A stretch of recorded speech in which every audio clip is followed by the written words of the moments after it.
The Pirc defense is a rock-solid opening system for black with very little traps for white. At least, that's what your average Joe thinks.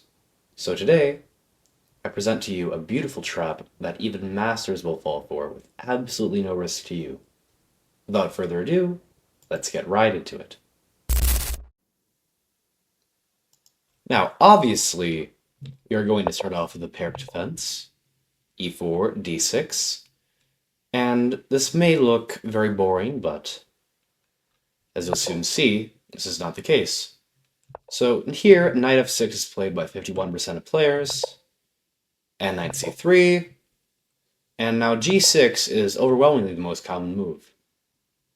And now, what I like to play here is bishop to g5. This is the Pirc defense, the Bjorn variation. And now 92% of people play bishop to g7, which is very, very good for us, because now we get to play this move e5.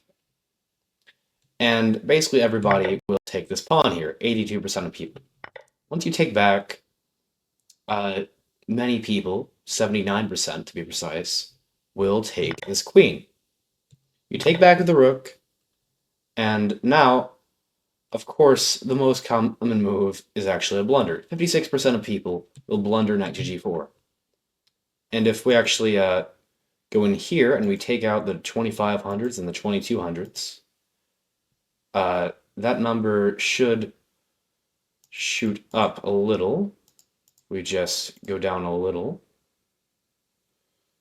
Or mine actually shoots down. But this simply means that it works more on best players. And so knight to g4, and here I like to play h3. And now, why in the world is knight to g4 a blunder? Why are we up 3 points? What does that do for us? Well, this rook is actually cutting off the king here, so it can't go this way. And so everybody will play knight takes e5, basically. Basically everybody. And so now you get to play this move, knight to d5. And so you're just threatening this fork here. And most people will castle, but if he does play king to d8, trying to defend it, then you have this, and just whatever he does, you're going to be in a great position. You're always going to have that fork. You might just do a discovered attack here. It doesn't really matter, but you're always going to have that option. Now, the other trap here I'm going to show you, and yes, this is a rather short one, it's the exact same line, but after knight to g4, he plays h6 as a counterattack.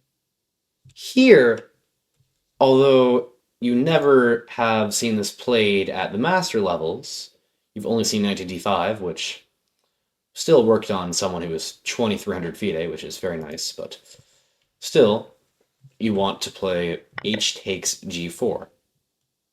And if they take back, you don't take the rook or anything, you play knight to d5 anyways. And if he takes, it's mate. It's mate. Now, I would also like to show you the example game. This was between two 2500s, if you'd allow me to load this up. And this was played in 10+0. And as you can see,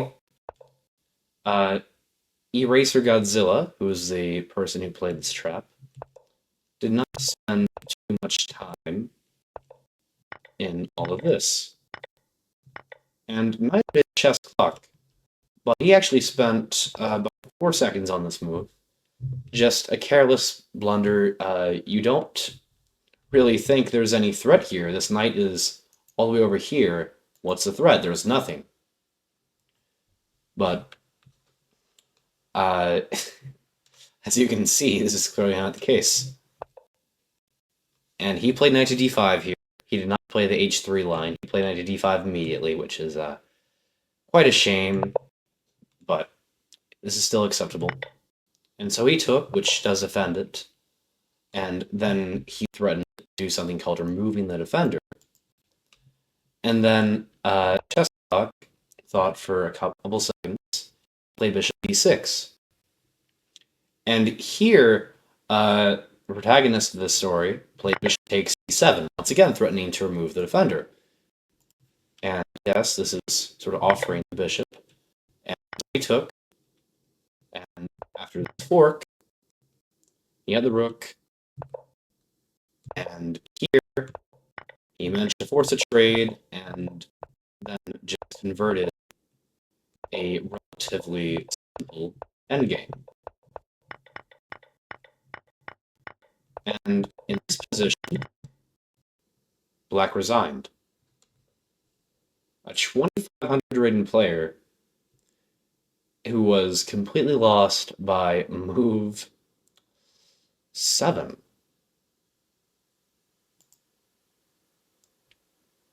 Now, this has been Blundered Games, signing off.